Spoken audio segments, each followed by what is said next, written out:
اليوم سأقوم بتنظيم ملخص للأسلحة التي تساعدها الولايات المتحدة لأوكرانيا.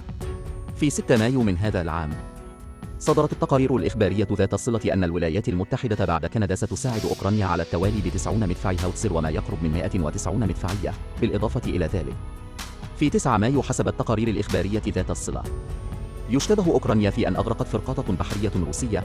ماذا حدث؟ سيشرح لك هذا الفيديو. اسمحوا لي أن أريكم الأخبار حول المساعدة الأمريكية لأوكرانيا. وفقاً لبعض التقارير الإخبارية، بعد أن وافقت كندا على مساعدة أوكرانيا بالعديد من مدافعي الهاوتزر M777 في 22 أبريل، استجابت الولايات المتحدة أيضاً واحدة تلو الأخرى، وسوف توفر الكثير من المعدات. سيكون هناك ما يقرب من 90 مدافعي هاوتزر ثقيلة بين هذه المعدات، وستساعد أيضاً عدداً كبيراً من قذائف المدفعية لهم. وفقاً للمعلومات الحالية، فإن مدافع الهاوتزر التي تريد الولايات المتحدة مساعدة أوكرانيا هي مدافع الهاوتزر 777.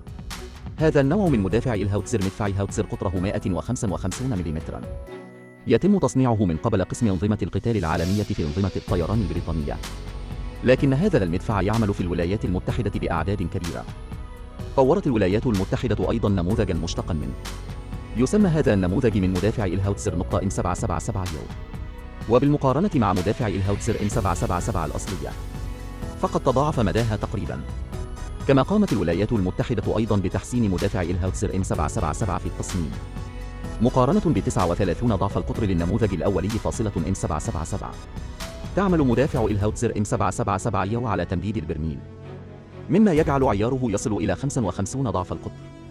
ويمثل هذا التصميم أيضاً زيادة حجم غرفة الإطلاق وطول ريفلين، بالإضافة إلى قامت الولايات المتحدة أيضاً بزيادة عدد حزم الوقود القياسية لها، مما زاد من قوتها. ومن أجل جعل مدافع الهاوتزر هذه أكثر حداثة باستمرار، طورت الولايات المتحدة أيضاً جيلاً جديداً من أنظمة الرؤية وأنظمة رادار تتبع إطلاق النار لها، مما زاد من تعزيز أداء مدفعي الهاوتزر.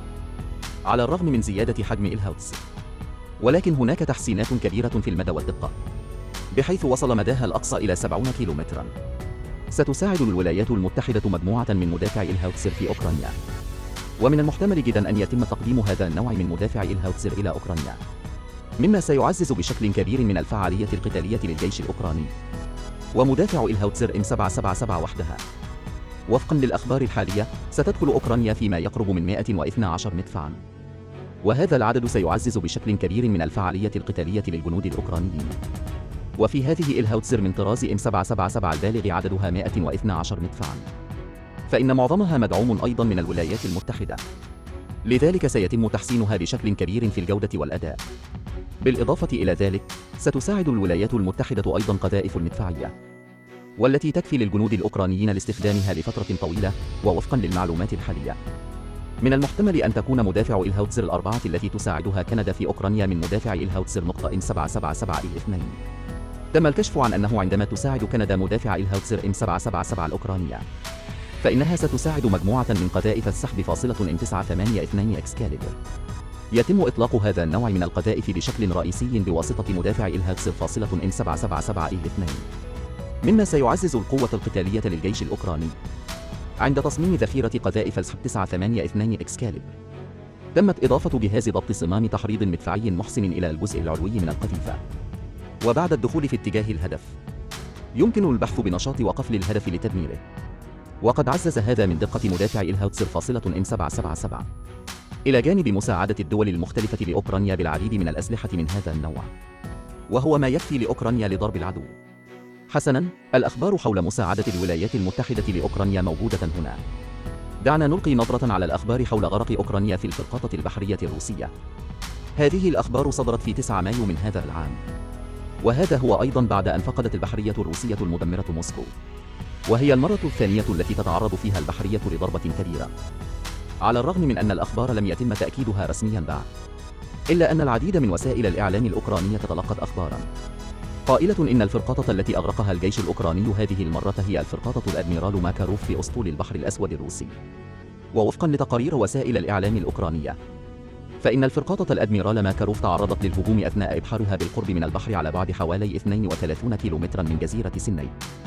اشتعلت النيران في السفينة في ذلك الوقت، وفقا للأخبار التي تفيد بأن السلاح المستخدم في أوكرانيا من المرجح أن يكون صاروخ نبتون المضاد للسفن. حول هذا السلاح تم تطويره من قبل مكتب التصميم الخاص الأوكراني راي، وتستند فكرة تصميمه إلى صاروخ شرطة 35 يورينس المضاد للسفن من الاتحاد السوفيتي. ولكن في تطوير صاروخ نبتون المضاد للسفن فاصلة أدخلت أوكرانيا تحسينات كبيرة عليها. على سبيل المثال من حيث المدى والمعدات الإلكترونية. وفقا للأخبار الحالية يمكن الوصول إلى أطول مدى لصاروخ نبتون المضاد للسفن إلى 230 كيلومترا، وهو ما يقرب من ضعف مسافة صاروخ أورانوس. ونظام التوجيه هو أيضا استخدام نوع جديد من أجهزة التوجيه الراداري النشطة، والتي يمكن أن تساعد الصاروخ بشكل أفضل على إصابة الهدف. أما الفرقاطة الروسية الأدميرال ماكاروف التي تعرضت للهجوم هذه المرة فهي من أكثر الفرقاطات تطورا في أسطول البحر الأسود الروسي. ينتمي إلى الفرقاطة 11356 في الفئة. في الوقت الحاضر هناك 3 فرقاطات 11356 في أسطول البحر الأسود، بالإضافة إلى الفرقاطة التي أصابها الصاروخ.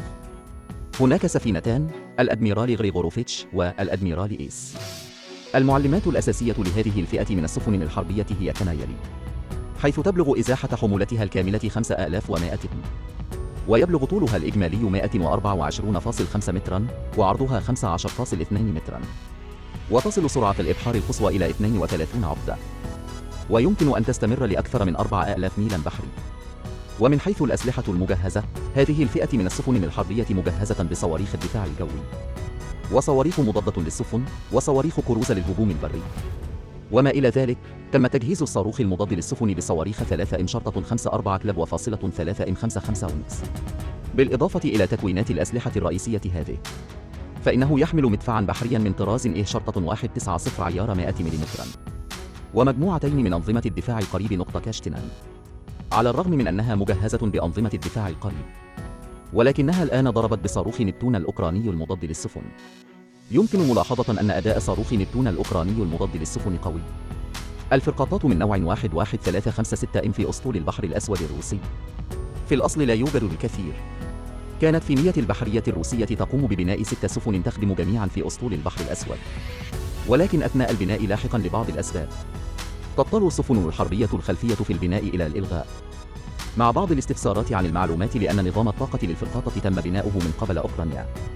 ولكن في بناء السفن الحربية القليلة الأولى انهارت العلاقة بين الجانبين، لذلك الجيش الروسي ليس لديه نظام طاقة، وهذه الخطة مفلسة أيضا.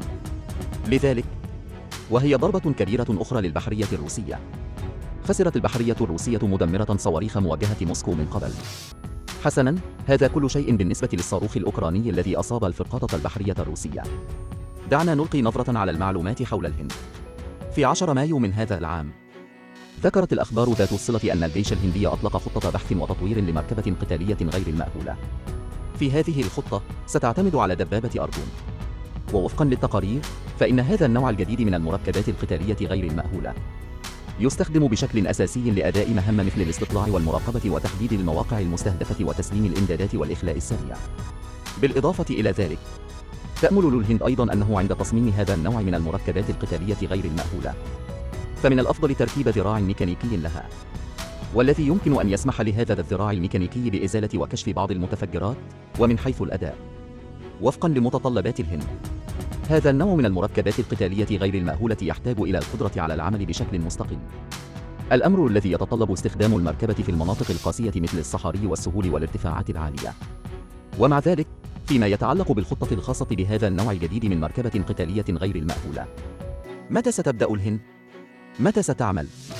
لم يتم الكشف عنها للجمهور، لذلك لن يكون أداء هذه المركبة القتالية غير المأهولة معروفا حتى المستقبل. يمكنك ترك رسالة في منطقة التعليق للمناقشة وسنراكم في الفيديو التالي.